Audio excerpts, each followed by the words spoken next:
1 करोड़ का सवाल देखा, 5 करोड़ का सवाल देखा, सवाल 7 करोड़ का भी देखा, लेकिन इस बार सवाल है 140 करोड़ का। 140 करोड़ उम्मीदों का। तो तैयार है टीम इंडिया जवाब देने के लिए।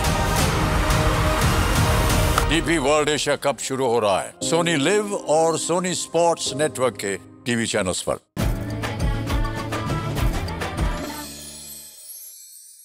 पश्चिम महाराष्ट्र विशेष गव्हाची खीर करण्यासाठी लागणारे साहित्य: 1 कप गहू, सुक्या खोबऱ्याचे काप, बदामाचे तुकडे, काजूचे तुकडे, 1 कप गूळ, सुंठ, वेलची, जायफळाची पूड।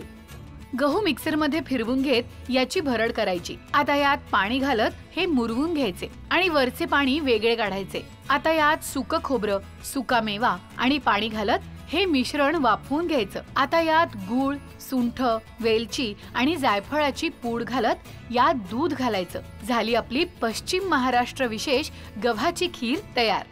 सुरुवात गोडाने करूयात। तर पश्चिम महाराष्ट्रातली गव्हाची खीर आपण आज इथे बनवत आहोत। तर इथे काय केले, 1 कप गहू मिक्सरच्या भांड्यामध्ये मी घातलेले आहेत, हलकेसे फिरवले आहेत। पूड वगैरे पीठ वगैरे करायची गरज नाही, फक्त त्याला फिरवून घ्यायचं।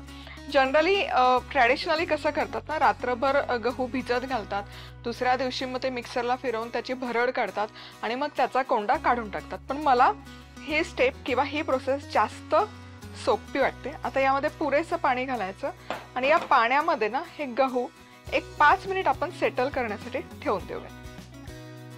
तर 5 मिनिटं झाल्यानंतर तुम्ही बघू शकाल यावर आहे ना हा कोंडा तरंगायला सुरुवात झालेली आहे। आता काय करूयात, आता हे वरचं पाणी पूर्ण काढून घ्यायचं। आता हे सगळं पाणी काढून घ्यायचं, बऱ्यापैकी यातला कोंडा निघून येतो।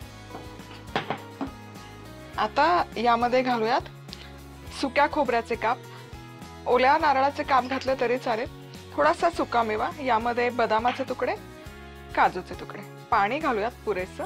आता झाकण लावायचं आणि मध्यम आचेवर साधारण 25 ते 30 मिनिटं हे गहू छान आपण वाफवून घेऊया। ही गव्हाची खीर देखील छानपैकी आपण शिजवून घेतलेली आहे। मस्त। आता गॅस पुन्हा सुरू करायचा आहे। तुम्ही बघू शकाल गहू छान असे फुललेले आहेत, छान शिजलेले आहेत आणि मुख्य म्हणजे त्यातला कोंडा आपण पूर्ण काढून घेतलेला आहे। आता यामध्ये घालूयात 1 कप जर आपण गहू घेतला होता तर 1 कपच इथे आपल्याला गूळ घालायचा आहे। सुंठ, वेलची आणि जायफळ असं तीनही मिळून ही केलेली पूड आहे, हे घालूयात। हे छान मिक्स करूयात आणि हे आता आपलं खिरीचा जो बेस असतो तो बेस इथे बनवून तयार आहे।